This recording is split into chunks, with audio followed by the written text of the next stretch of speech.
Hey everyone! So in what is becoming an increasingly regular thing for me, I made a visit to Wing at Minidisc Australia to try out some of the new hotness in the headphone world. Hey guys, How's it going? I'm here to bug you again. Okay, that's good. I didn't just come for the pretty faces.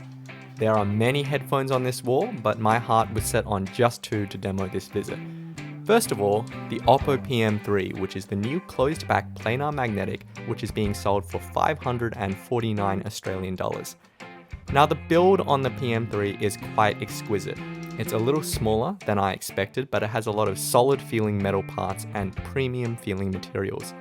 I'm not entirely sold on the two-tone black and gunmetal finish, but the most important thing is that it's a planar that only weighs 320 grams, which makes it realistic for portable use along with the new closed back design. The ear pads are also quite comfortable, but they are a bit shallow, meaning that my ears touch the inside of the headphone baffle. Now as far as sound goes, I only had a brief demo of about 10 minutes with these headphones, so please take my impressions with a grain of salt. The PM-3 I found was very easily driven by my Sony NWZ-A15. First I listened to Taylor Swift's Shake It Off, which I've rather come to like as an example both of catchy modern pop music and modern studio mastering technique. And if you have a problem with this song, I'm just going to do what the song says. I also listened to Talking Heads' Burning Down the House from their awesome Stop Making Sense live concert recording. Now, Talking Heads is supposedly before my time, but it's one of my all-time favorite bands, so go figure. Now, here's what I thought of the PM-3 sound. It's a headphone with a balance that's on the leaner side of neutral. It has more of an upper mid focus, particularly around female vocals, so overall the headphone sounds very energetic, very lively, and quite forward, but thankfully, there are no real sibilants to speak of, not any real harshness. It's an ultra clean and fast sound, and it's coupled with a super punchy bass line as you would expect from a planar. So all the nice things that you get from a planar magnetic in this small closed back portable package. Really good.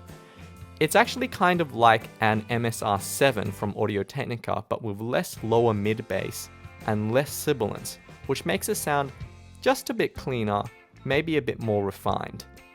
It's a really nice sound and I quite liked it, but I'm not sure it's still the right mix for portable use in very noisy environments. And that really depends on isolation, which I wasn't able to test. Next up is the new Momentum M2, which is the second generation version of the original and popular Sennheiser Momentum. The price has increased on the new Momentum and it now retails for 499 Australian dollars, which is a bit of a steep increase. Now, the new Momentum is built really well, and surprisingly, despite the addition of the new folding mechanism, the headband still feels solid and elegant. So they've managed to preserve the build quality while increasing the portability, which is really good to see. Now the ear cups have also been enlarged so that the Momentum is now a proper around ear headphone. The small size of the ear cups was a little bit of a complaint for some people with the original series. Interestingly, the ear pads are now a stiff, boxier shape as opposed to the plusher, rounder ear pads of the original. They're still pretty comfortable though. I'm actually trying to get rid of those. That's a great way of introducing it. Yeah. Because they're demos, so. Now I had a listen to This Year by the Mountain Goats, which is a sort of indie folk pop hit, as well as Go, which is the collaboration between electronic artist Grimes and Blood Diamond, and it has a bit more of a techno dubstep influence. It's also a really awesome track. Now here are my notes that I wrote down about the Momentum. It's a warmer sounding headphone than neutral. Much like the original Momentum, it has a sort of smoky mid-bass sound, but it still also has that upper mid-lift that lends female vocals, quite a lot of texture, and it still remains a smooth, non-sibilant sounding headphone. It's got a lower mid sort of rumble to the sound, but it still sounds tight. It was interesting to compare against the NAD Viso HP50, which is one of the class leaders in terms of sound in this category. They actually sound somewhat similar, but the Momentum has an overall upper mid focus with female vocals, whereas the HP50 sounds more mellow and more laid back with more richness in the lower mids. They have a similar amount of bass. Now, while I don't have the original Momentum to compare with anymore, it seems like the introduction of the Sennheiser Urbanite has allowed Sennheiser to segment their product line and focus on a different signature with the Momentum line. Now, I feel pretty positive about the M2 based on the first impressions, but I'm not blown away, especially considering the price increase, and I think that the Momentum now faces some pretty stiff competition in this category. I still don't overall quite get where Sennheiser is heading with the Momentum product line.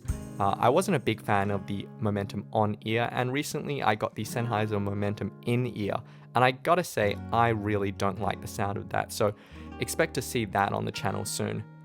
Anyway, with my listening done, there was one last inquiry I had to make at Minidisc. So Wing, the number one piece of feedback I got from that previous video was that the zipper on your jacket was incredible. Yeah, it's an awesome zipper, eh? Yeah, can you tell us more about where you got that zipper? I don't know if I should tell you my secret. Oh, yeah, actually you didn't have to twist my arm too much, but I actually got this in Shinjuku in Japan. Oh, okay, so it's sort of like... It's a unique item and I want to go back and get more now in different colours. Because everyone loved it. So right, okay. Well, you heard it here first. It's an exclusive item. It's exclusive. All right. You need a... Cool.